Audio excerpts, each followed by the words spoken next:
Hello বন্ধুরা, তো আমি এখন একটা নতুন সরা পেন্টিং নিয়ে চলে এসেছি। সবথেকে সিম্পল সরা পেন্টিং এবং স্টেপ বাই স্টেপ দেখানোর চেষ্টা করেছি এই ভিডিওটার মধ্যে। স্কিপ না করে পুরো ভিডিওটা দেখতে থাকো, আশা করি পুরো প্রসেসটা বুঝতে পারবে। আর স্কিপ করে দেখলে কিছুটা বুঝতে পারবে, কিছুটা বুঝতে পারবে না। তো খুবই ইম্পর্টেন্ট ভিডিও।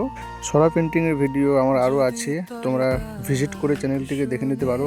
আরও সিম্পল ডিজাইন, পুরো প্রসেস একদম স্টেপ বাই স্টেপ দেখানোর চেষ্টা করেছি। তো এই সরা পেন্টিংটা প্রথমে আমি পেন্সিল ড্রয়িং করে নিয়েছি, তারপর রেড কালার দিয়ে আস্তে আস্তে ফ্লাপ করছি। ব্যাকগ্রাউন্ডটাও রেড কালার ছিল, তোমরা চাইলে অন্য কালার দিতে পারো, কারণ আমার এটা একটা অর্ডার ওয়ার্ক কাজ। এই সরা পেন্টিংটা অর্ডার আছে আমার কলকাতাতে, তার জন্য আমাকে এই কালারটা ব্যবহার করতে বলেছিল। সবারই চয়েস কিন্তু একই নয়, প্রত্যেকজনের চয়েস আলাদা আলাদা। তো এইভাবে চাইছিল, তাই আমি এই কালারটা দিয়েছিলাম। আমাকে একটা সিম্পল রেফারেন্স দিয়েছিল, সেটা দেখে দেখে আমি এটা করেছি। প্রথমে আমি দেখো যে আমি একটা অরেঞ্জ কালার দিয়েছিলাম, তো সেটা ভালো ফুটছিল না, কারণ ব্যাকগ্রাউন্ডটা খুব একটা ডিপ ছিল। এটা একমাত্র হোয়াইটে ভালো ফুটবে, তো আমি হোয়াইট কালার ব্যবহার করেছি, এরপরে দেখতে পাবে। তো আমি লাল কালার দিয়ে প্রত্যেক পাপড়িকোটা আমি করে নিয়েছি। সরা পেন্টিংয়ে আমার আগে ভিডিওগুলো দেখলে পুরো প্রসেসটা বুঝতে পারবে যে স্টেপ বাই স্টেপ কীভাবে সরা পেন্টিং করা যায়। ডাইরেক্ট সরা একটা দোকান থেকে নিয়ে এসে ডাইরেক্ট পেন্টিং করা যায় না, কারণ একটা সরাটাকে প্রথম সিরিজ পেপার দিয়ে ঘষে নিতে হয়, তারপর ওটাকে জল দিয়ে পরিষ্কার করতে হয়। তারপর একটা সাদা প্রাইমার বা সাদা কালার মারতে পারো ওয়েদার কোট, তারপর তুমি যে কোনো কালার ব্যবহার করতে পারো। তো জাস্ট বলে রাখলাম, আমি আগের ভিডিওতে বলেছি, তো এখন আর একবার বলে দিলাম। দেখতে পাচ্ছ সাদাটা কত সুন্দর ফুটছে এখানে সরা পেন্টিংয়ের মধ্যে। তো ভেতরে রেড কালারটা খুব একটা ফুটছে না, বাট সাদাটা খুব ভালো ফুটছে। তো আমি এই সরা পেন্টিংটার মধ্যে আমি আমার খুব ফেভারিট একটা ব্রাশ, সেটা আমি ব্যবহার করেছি। এই ব্রাশটা আমি অনলাইন থেকে অর্ডার করেছিলাম। অনলাইনে দেখাচ্ছিল যে 4টে ব্রাশ, বাট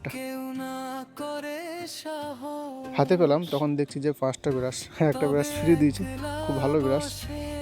তো এই ব্রাশগুলো যদি তোমাদের কারোর দরকার হয় তো আমাকে জানিও, আমি তোমাদের লিঙ্কটা শেয়ার করে দেবো। আউটলাইন ক্ষেত্রে এই ব্রাশগুলো খুবই ভালো, আমি এই ব্রাশ দিয়ে অনেক কটাই কাজ করেছি। আমি এর একটা ছোট্ট ভিডিও আমি আপলোড করে দেবো, তোমরা দেখে নিতে পারো।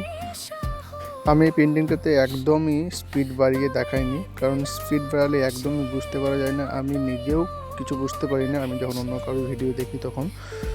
তো যতটা চেষ্টা করেছি সিম্পলের মধ্যে দেখানো এবং স্পিড না বাড়িয়ে। স্পিড বাড়ালে যা শুধু এন্টারটেনমেন্ট হয়, বাট বুঝতে কিছু পারা যায় না, তার জন্য আমি স্পিড না বাড়িয়ে যতটা দেখানো যায় দেখিয়েছি। সরা পেন্টিংয়ের আমি যতটুকু জানি ততটুকু শেয়ার করলাম, এবং তোমরা যদি আমার থেকে কিছু বেটার জেনে থাকো তো আমাকে অবশ্যই কমেন্টে জানাতে পারো। তো আমার সরা পেন্টিংগুলো এই সরা পেন্টিংটা সবথেকে ইজি, একদম সিম্পলের মধ্যে। রেড কালার দিয়ে আমি বেস কালারটা মেরে নিয়েছি, তারপর আমি একটা হোয়াইট দিয়ে কলকা ডিজাইন করছি। তোমরা আরও অ্যাড করতে পারো কলকা ডিজাইন, আমি জাস্ট প্রথমেই বললাম তোমাদেরকে, আমার একটা রেফারেন্স দিয়ে দিয়েছিল, সেখান থেকে দেখে দেখে আমি এটা করছিলাম। তো আমি এখানে বেশি কিছু অ্যাড করতে পারবো না।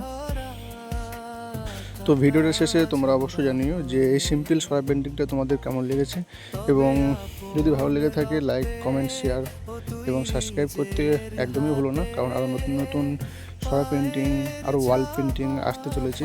তোমরা আমার পেন্টিংগুলো দেখতে পারো একবার চ্যানেলে ভিজিট করে, কেমন হয়েছে জানিও। দেখা হচ্ছে আরও নতুন কোনো ভিডিওতে। টাটা।